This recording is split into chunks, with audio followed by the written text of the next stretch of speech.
आप भी अगर ऑनलाइन डिलीवरी से खाना ऑर्डर करते हैं, सामान ऑर्डर करते हैं, तो सबसे पहले ये समझना, ये जानना जरूरी है। ये घटना दिल्ली के दरअसल मालवीय नगर की है, जहां ऑनलाइन पिज्जा डिलीवरी की सुविधा देने वाली एक कंपनी बॉक्स 8 के एक डिलीवरी पार्टनर ने पिछले कुछ दिनों में 72 परिवारों में खाने की होम डिलीवरी की थी।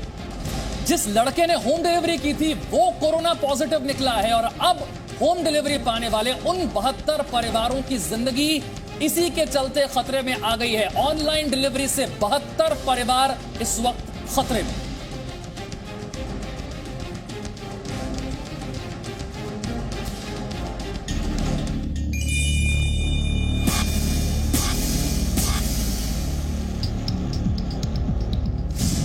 कहीं आपके आसपास कोरोना की होम डिलीवरी तो नहीं हो रही है?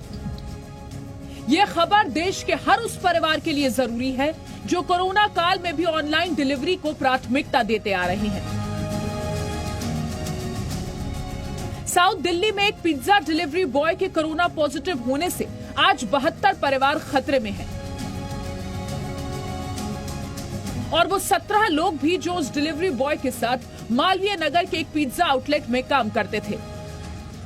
डिलीवरी बॉय ने पिछले कुछ दिनों में हौस खास और मालवीय नगर के 72 घरों में जाकर पिज्जा की डिलीवरी की थी। अब उन 72 परिवारों को क्वारंटीन कर दिया गया है।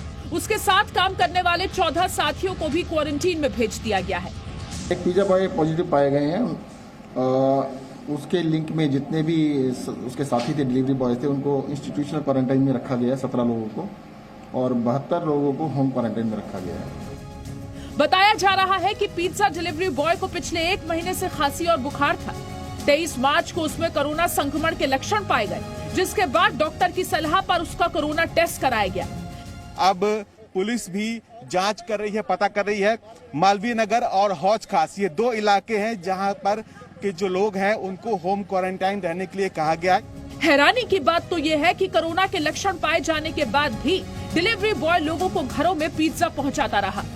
We are watching and we are further observing कि कैसे इनको अगर कुछ और इसमें हमें अपडेट मिलती है हमारे पास तो और भी आगे हम कार्रवाई करेंगे। स्थानीय लोगों का आरोप है कि पिज्जा डिलीवरी बॉय ना तो मास्क पहनते थे और ना ही सोशल डिस्टेंसिंग का पालन करते थे। वो है ये जो कि जब भी देखता था ये चिपक चिपक के बैठते थे, नहीं हाथ में कोई दस्ताना होते थे, ना मुंह पे कोई मास्क होता था। अपनी गलतियों से ही सारी हुए हैं। यानी होम डिलीवरी के इस मामले में कदम कदम पर लापरवाही बरती गई और फूड आउटलेट पर भरोसा कर पिज्जा ऑर्डर करने वाले परिवारों की जान खतरे में आ गई। दिल्ली से वरुण भसीन और अश्विनी गुप्ता के साथ ब्यूरो रिपोर्ट, जी मीडिया।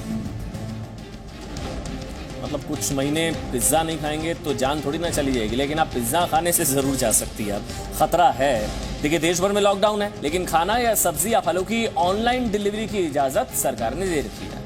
लेकिन कोरोना काल में ये ऑनलाइन डिलीवरी संबंधित दुकानों या फिर कंपनियों की वजह से बड़ा खतरा है और इसीलिए इस वक्त होम डिलीवरी वाले संक्रमण से आप जितनी दूरी बना ले, ये आपके लिए, आपके परिवार के लिए, आपकी सोसाइटी के लिए उतना ही अच्छा होगा। देखिए, लेकिन अगर फिर भी आप ऑनलाइन डिलीवरी चाहते हैं तो 7 बातें ऐसी हैं जिनका ख्याल रखना बहुत जरूरी है। देश हित में इसको नोट कर लीजिए। अगर आप ऑनलाइन कुछ भी मंगवा रहे हैं या फिर डिलीवरी आप ऑनलाइन करवा रहे हैं, देखिए पहली चीज ये है, बहुत इंपॉर्टेंट है कि आप कैश की जगह डिजिटल पेमेंट करें। इससे आप एक दूसरे नोट्स एक्सचेंज नहीं करेंगे, डिजिटल पेमेंट करेंगे तो आप बचेंगे।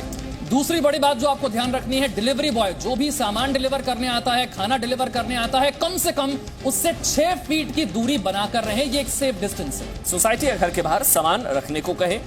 इसके अलावा डिलीवरी पैकेट को आप सैनिटाइज करें। किसी भी पैकेट में सामान आता है तो उसको तुरंत ना उठा लें, उसको आप सैनिटाइज करें, डेटॉल का इस्तेमाल करें, उसको सैनिटाइज करें, फिर आप उसको उठाएं। अगर आप ऑनलाइन खाने का सामान ऑर्डर कर रहे हैं तो खाने का पैकेट है, वहां पर अच्छे से आपको खाने को गर्म करना है, उसी के बाद आपको खाना है। इसी के साथ खाने के पैकेट या फिर बॉक्स को घर में नहीं रखना है, घर से बाहर रखना है। पहले तो सैनिटाइज करना है और बॉक्स को घर के बाहर ही रहने देना है। फल या सब्जियां हैं तो उसे अच्छे से धोकर रखें। मतलब ये सारी चीजें करें तो ही आप होम डिलीवरी करवाएं, वरना जरूरत ही क्या है, ये भी तो बात है ना भाई।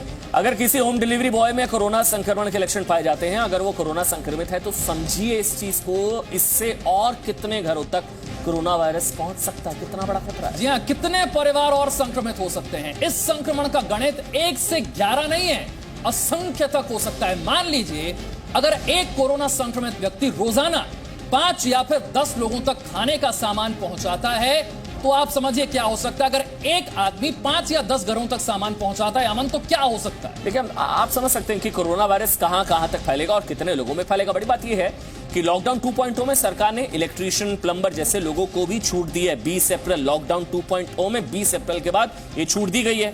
यानी कि अब आप अपने घरों में इलेक्ट्रीशियन या फिर प्लम्बर को बुला सकते हैं, संबंधित काम उससे करवा सकते हैं। सामाजिक दूरी का पालन करना है आपको, ये बहुत जरूरी है। अगर ये काम चालू होंगे, लोग आपके घर आएंगे जरूरी सेवाओं के लिए, सोशल डिस्टेंसिंग रखें। लेकिन ये ग्राफिक्स के जरिए आप समझ रहे हैं ना कि नंबर्स कैसे मल्टीप्लाई होते हैं। 1 से 11, 11 से 111, मतलब 72 घरों के परिवारों को होम क्वारंटाइन किया गया है। लेकिन वो भी तो आगे कितने सौ मिले होंगे। ये मल्टीप्लाई होते हैं नंबर्स। अगर कोई भी एक कोरोना पॉजिटिव किसी के संपर्क में आएगा, वो आगे किसी के आएगा, वो आगे किसी के आएगा। तो डिलीवरी बॉय अगर 72 के संपर्क में है, 72 परिवारों के, अब वो आगे किस किस संपर्क में है, पूरी चेन होती है, उसको ट्रैक करना बहुत मुश्किल होता है।